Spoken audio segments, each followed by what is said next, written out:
ಬಹಳಷ್ಟು ಆನಂದವಾಗಿದೆ. ನನಗೆ ಆನಂದ ಆಗಿದೆ. ನನಗಿಂತಲೂ ನೀನು ಶ್ರೇಷ್ಠ ಅಂತ ಹಾಗೆ ಹೇಳಿದಲ್ಲ, ನನಗೂ ಆನಂದವಾಗಿದೆ. ಒಂದರ್ಥದಲ್ಲಿ ಅದು ಸರಿಯೇ. ಯಾಕೆ ಬಲ್ಲ, ಯಾಕೆ ದೇವರೇ? ಹೋದಲ್ಲೆಲ್ಲ ಕಾರ್ಯಕ್ರಮ ನೋಡ್ತೇನೆ. ನಾನು ಚಕ್ರವರ್ತಿ. ಹಾಗೆಲ್ಲ ಹೋಗೋದಕ್ಕಾಗ್ತದ, ನೋಡುವುದಕ್ಕಾಗುದಿಲ್ಲ. ಆ ಅರ್ಥದಲ್ಲಿ ನೀನು ಹೇಳಿದ ಮಾತು ಸರಿ. ಅದರಲ್ಲಿಯೂ ನನ್ನದೊಂದು ಪುಣ್ಯ ನೋಡಿ. ಏನು? ಹೆಂಡತಿ ಅಂತ ನಾನು ಮನೆಯಲ್ಲಿ ಇರ್ತಿದ್ರೆ ಇಂಥದ್ದೊಂದು ಕಾರ್ಯಕ್ರಮ ನೋಡುವಂತ ಸೌಭಾಗ್ಯವನ್ನೇ ಕಳೆದುಕೊಳ್ತಿದ್ದೆ ಅಲ್ವಾ? ಹೌದೌದು. ಹಾಗಿದ್ರೆ ಇದಕ್ಕೆ ಯಾವ ನಾಟ್ಯ ಅಂತ ಹೇಳ್ತಾರೆ ಗೊತ್ತಾ ನಾಟ್ಯ ನಿನಗೆ? ಆಗುವ ಬಗ್ಗೆ ಯಾವುದು ನಾಟ್ಯ? ಇದಕ್ಕೆ ವಿಶೇಷವಾದಂತಹ ಹೆಸರಿಲ್ಲ. ಇದುವೇ ಜಾನಪದ ನೃತ್ಯ. ಓ, ಅಂದ್ರೆ ಜನಪದರಿಂದ ಹುಟ್ಟಿಕೊಂಡದ್ದು. ಈ ನಾಟ್ಯಕ್ಕೆ ಗುರುಗಳಿಲ್ಲ. ಗುರು ಇಲ್ಲದೆ ಇವರು ಇಷ್ಟು ಮಾಡಿದ. ಹೌದು. ಇದ್ರೆ ಎಷ್ಟು ಮಾಡ್ತಿದ್ರು ಅಲ್ವಾ? ಆನುವಂಶಿಕವಾಗಿ ಇವರು ಕಲಿತುಕೊಂಡರು. ಹೌದೌದು. ಆದ್ದರಿಂದಲೇ ನೋಡು, ಈ ನಾಟ್ಯದಲ್ಲಿ ಮಣ್ಣಿನ ಸೊಗಸಿದೆ, ಸೊಗಸಿದೆ. ಮಣ್ಣಿನ ಪರಿಮಳ ಉಂಟು. ಸಂತೋಷಗೊಂಡ ಮೇಲೆ ಬಹುಮಾನವನ್ನು ನೀಡಬೇಕಲ್ಲ. ಏನು ತಂದಿದ್ದೀತು? ಎಲ್ಲ ಹೊಸದು ಇವರಿಗೋಸ್ಕರ ಖರೀದಿ ಮಾಡಿ ತಂದದ್ದು. ಸರಿ, ಬಿಲ್ಲು ಮಾತ್ರ ಅಲ್ಲೇ ಬರ್ತು ಬಿಟ್ಟು. ಯಾಕೆ ಬಿಲ್ಲು ಬೇಟಾಡಿ ಇನ್ನು ಅಗತ್ಯ ಇಲ್ಲ, ಬೇಡ. ಇನ್ನು ಬೇಟೆ ಇಲ್ಲ. ಆದ ಕಾರಣ ಬಿಲ್ಲು ನಿನ್ನಲ್ಲಿಯೇ ಇರ್ಲಿ. ಇದು ಇವರಿಗೆ ಕೊಡುದಲ್ಲ ದೇವ. ಹೌದು, ಕೊಡುದು. ಪ್ರಾರಂಭಿಸುವ. ಇದು ನಿಮ್ಮದೊಂದು ಅಮೃತ ಹಸ್ತದಿಂದ. ಯಾರು ಕೊಡುದು? ಯಾರು? ನೀನೇ ಕೊಟ್ಟು. ನನ್ನ ಪರವಾಗಿ ನೀನು ಕೊಡು. ನನ್ನದೊಂದು ಭಾಗ್ಯವೇ. ಅದು ಈ ಕ್ಷೇತ್ರದಲ್ಲಿ ಇವರಿಗೊಂದು ಸನ್ಮಾನ ಮಾಡುವ ಭಾಗ್ಯ, ನನಗೊಂದು ಸನ್ಮಾನ ಕೊಡುವ ಭಾಗ್ಯ. ನಿಮ್ಮ ಅನುಗ್ರಹ ಇರಲಿ. ಸರಿ. ಈಗ ನಮ್ಮನ್ನೆಲ್ಲ ರಂಜಿಸಿದಂತಹ ಪುಟಾಣಿ ಮಕ್ಕಳಿಗೆ ಇವರೆಲ್ಲ ಪುಟ್ಟಾಣಿಗಳ ಪುಟಾಣಿ ನೋಡೋದು ಚಿಕ್ಕ ಚಿಕ್ಕ ಅಂತಾರೆ. ಎಲ್ಲ ಯುವಕರು ಯುವತಿಯರು ಬೆಳೆದಿದ್ದಾರ. ಇರಲಿ, ನಮಗೆ ಮಕ್ಕಳ ಹಾಗೆ. ಇವರಿಗೊಂದು ಕಿರು ಗೌರವಾರ್ಪಣೆ ಮಾಡುವಂತಹ ಕಾರ್ಯಕ್ರಮ ಈಗ ಯಾರಿಂದ ತೊಡಗಿಸಿಕೊಳ್ಳೋಣ? ಯಾರಿಂದಲೂ ಅದಿ. ಅವಳಿಲ್ಲ, ನಾಟ್ಯ ಮಾಡಲಿಲ್ಲ ಅಲ್ಲ. ಭಜನಾ ಕಾರ್ಯಕ್ರಮ ಅವರಿಗೆ ಮತ್ತೆ. ಬನ್ನಿ ಮುಂದೆ ಬನ್ನಿ. ಈಗ ಇವರಿಗೆ ನನ್ನ ಸ್ಮರಣಾರ್ಥ ನಿನ್ನ ಸ್ಮರಣ. ನೀನು ಜೀವಂತ ಇದ್ದಿ, ಮತ್ತೆ ನಿನ್ನ ಸ್ಮರಣಾರ್ಥ ಏನು? ಅಲ್ಲ, ಕೊಟ್ಟ ಮೇಲೆ ನಮ್ಮ ನೆನಪು ಬೇಡ ಅವರಿಗೆ. ಸ್ಮರಣಾರ್ಥ ಹೇಳುವುದು ಯಾವಾಗ? ಅವರನ್ನು ಕಳಕೊಂಡ ಮೇಲೆ ಅವರ ಸ್ಮರಣ. ಸವಿ ನೆನಪಿಗೆ. ಸರಿ. ಸವಿ ನೆನಪಿಗೆ ಗೌರವಾರ್ಪಣೆ. ನೋಡಿ ಅಂತೆ ಎಂತ ನಾಟ್ಯ. ಹೌದು, ಗೊತ್ತಾ? ನೋಡುವಾಗ ಒಂದು ಹೆಣ್ಣಿನಾಗಿ ಇದ್ದಾರೆ. ಅವಳು ಹೆಣ್ಣಿನ ಹಾಗೆ ಪರಿಹಾಸ್ಯ ಮಾಡ್ತಾ ಇದೀಯಾ? ಹೆಣ್ಣೆ ಎಣ್ಣೆ ಹೆಣ್ಣೆ ಎಣ್ಣೆ ಅಲ್ಲ, ಎಣ್ಣೆ. ಹೆಣ್ಣೆ ಅಲ್ಲ, ಹೆಣ್ಣಲ್ಲ, ಮತ್ತೆ ಅಪ್ಸರೆ. ಹಾಗೆ ಅಪ್ಸರೆ, ದೇವಲೋಕದಿಂದ ಇಳಿದು ಬಂದಂತಹ ಅಪ್ಸರೆ. ಅಂತಹ ಸುಂದರಿ. ಸರಿ. ಅದರಲ್ಲಿಯೂ ಮೇಲೆ ದೇವಲೋಕದಿಂದ ಸಂಚರಿಸುವಾಗ ಒಂದು ಗಿಡ್ಡ ಜಾತಿಯ ಅಪ್ಸರೆ ಮೇಲಿಂದ ಬಿದ್ದ. ಗಿಡ್ಡ ಜಾತಿ ಯಾರನ್ನು ಹೇಳುದು? ಸಣ್ಣದಲ್ಲ ಅವಳು ಗಿಡ್ಡವ ಅಲ್ಲ, ಅವಳು ಸರಿ ಇದ್ದಾಳೆ. ನೀನು ಸ್ವಲ್ಪ ಉದ್ದ. ಏನು? ಅವರಿಗೆ ಇದು ಹೆಣದ ಸೀರೆಯನ್ನು ನೀಡಿ. ಅಪಶಕುಲದ ಶಬ್ದ ಅಲ್ಲ, ಇಂಥ ಒಳ್ಳೆ ಕಾರ್ಯಕ್ರಮದಲ್ಲಿ ಬರಬಾರದು. ಹೆಣದ ಸೀರೆ ಅಲ್ಲ, ಹೆಣೆದ ಸೀರೆ. ಹೆಣೆದ ನೇಯ್ಗೆ ಸೀರೆ. ನೇಯ್ಗೆ ಸೀರೆ, ಮಗ್ಗದ ಸೀರೆ. ಹಗ್ಗದ ಸೀರೆ ಅಲ್ಲ, ಮಗ್ಗದ ಸೀರೆ. ಮಗ್ಗದ ಸೀರೆಯನ್ನು ನೀಡಿ ಗೌರವಿಸಲಾಗುವುದು. ಇವರ ಪ್ರತಿಭೆ ಇನ್ನಷ್ಟು ಬೆಳೆಯಲಿ, ಬೆಳಗಲಿ, ಪ್ರಖ್ಯಾತಗೊಳ್ಳಲಿ ಎನ್ನುವ ಹಾಗೆ ಶುಭ ಆಶೀರ್ವಾದದಿಂದ ಚಪ್ಪಾಳೆ. ಒಳ್ಳೆಯದು, ದೇವರೊಳ್ಳೆದು. ಒಳ್ಳೆ ಇನ್ನು ಇವರಿಗೆ ಬನ್ನಿ ಬನ್ನಿ ನೀವೇ. ಭಾವ ಎಂತ ಭಾವ? ಭಾವ ಭಂಗಿ ಎಷ್ಟು ಸುಂದರವಾಗಿದ್ದಾರೆ ನೋಡಿ. ಹೌದು. ನಾನೊಂದು ಮೊದಲೇ ಮದುವೆಯಾಗಿ ತಪ್ಪು ಮಾಡಿದೆಯಾ? ಒಳ್ಳೆದಿತ್ತು. ಅಧಿಕ ಪ್ರಸಂಗಿ. ಬನ್ನಿ ಬನ್ನಿ ಬನ್ನಿ ಬನ್ನಿ. ಇವರದ್ದು ಒಳ್ಳೆ ಪ್ರತಿಭೆ, ಸುಂದರವಾದಂತಹ ನಾಟ್ಯ, ಸುಂದರವಾದಂತಹ ಅಭಿನಯ, ಸುಂದರವಾದಂತಹ ಭಾವ, ಸುಂದರವಾದಂತಹ ಭಂಗಿ. ಪ್ರತ್ಯೇಕ ಸುಂದರ. ಮುಂದುವರಿಸಿ. ಒಮ್ಮೆ ಹೇಳಿದ್ರೆ ಸಾಕು. ಸುಂದರವಾದಂತಹ ರೂಪ, ಸುಂದರ. ಪ್ರತಿ ಸಲ ಹೇಳುದು ಬೇಡ. ಸುಂದರವಾದ ನಾಟ್ಯ, ರೂಪ, ಭಾವ, ಭಂಗಿ. ಅದರಲ್ಲಿ ಮೊದಲೊಂದು ನೃತ್ಯ ರೂಪಕ ಮಾಡಿದ್ರು, ಅದು ಒಳ್ಳೆದಿತ್ತು. ಯಾವುದದು? ಅನ್ಯಾಯಕಾರಿ ಬ್ರಹ್ಮ ಇಂಥ ಸುಂದರ ನಾಟ್ಯ. ಯಾವ ಸುಂದರನನ್ನು? ಅದು ನಾಟ್ಯದಲ್ಲಿ.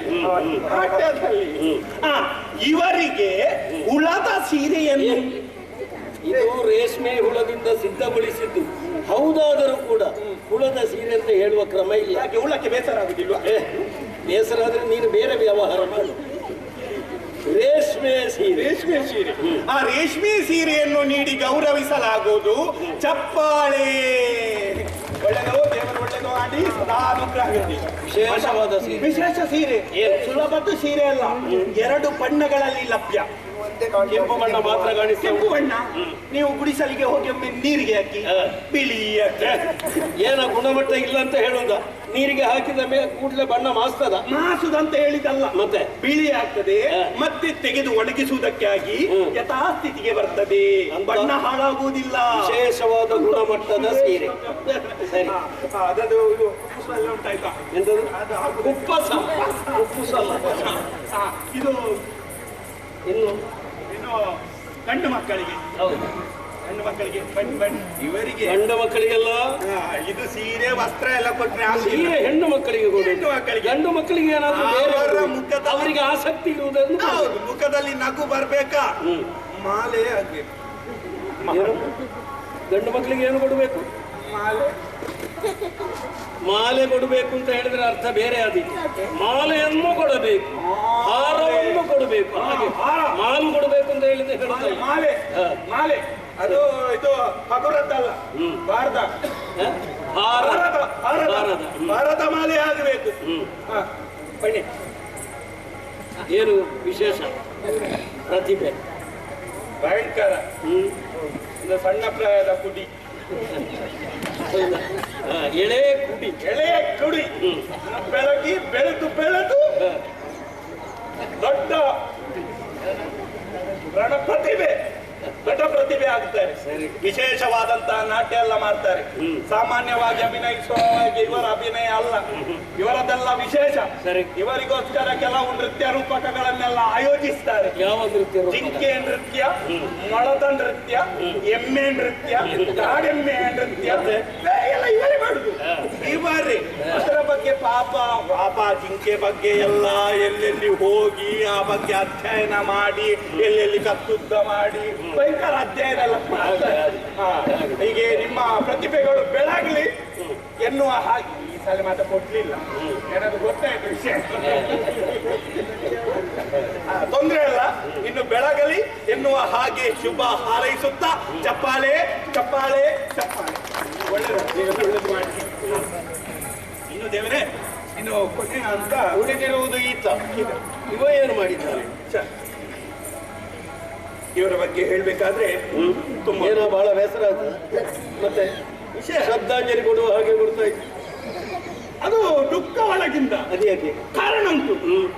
ಅದ್ಭುತವಾದಂತಹ ಪ್ರತಿಭೆ, ವಿಶೇಷವಾದಂತಹ ಪ್ರತಿಭೆ. ಏನು ಮಾಡಿದೆವು ನಾವು ಕೊನೆಗಾಗುವಾಗ ಒಂದು ನೃತ್ಯ ರೂಪಕ ನೋಡ್ಲಿಲ್ವ ದೇವರೇ? ಮಹಿಷಮರ್ದಿನಿ. ಮಹಿಷಮರ್ದಿನಿ ದೇವಿ ಮಹಾತ್ಮೆ ಎನ್ನುವಂತಹ ಪುಣ್ಯ ಕಥಾಭಾಗದ ನೃತ್ಯ ರೂಪಕ.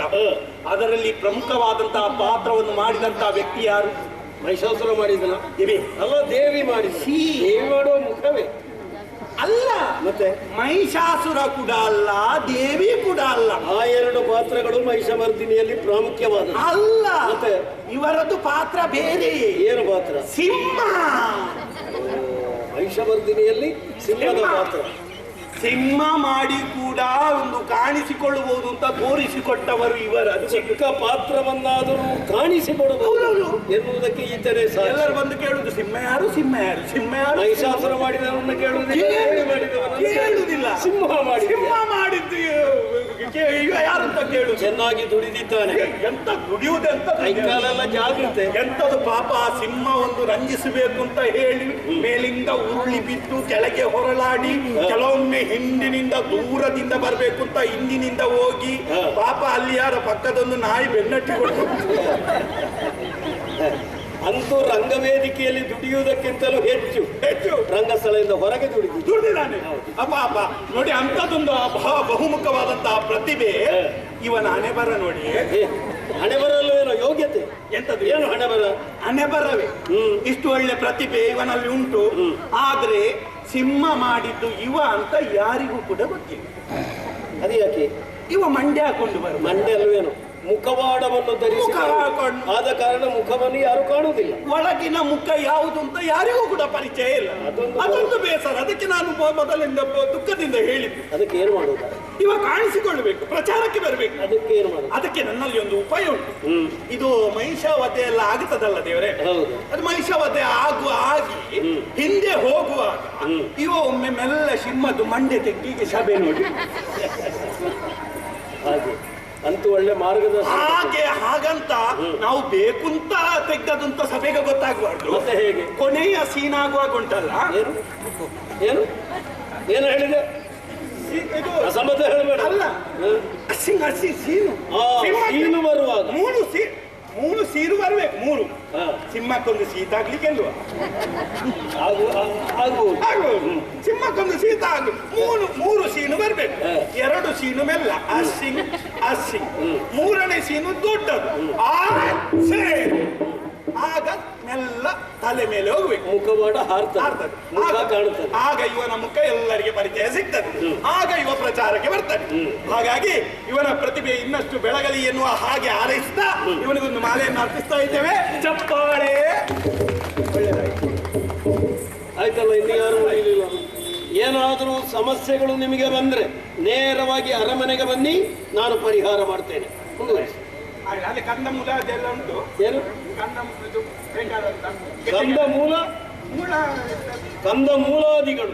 ಕಂದಮೂಲ ವ್ಯಾಧಿಗಳಲ್ಲ, ಕಂದಮೂಲಾದಿಗಳೆಲ್ಲ ಅಸಂಬದ್ಧ ಹೇಳಬಾರ್ದು. ಆದಷ್ಟು ಬೇಗನೆ ಪುರವನ್ನು ಸೇರಬೇಕು.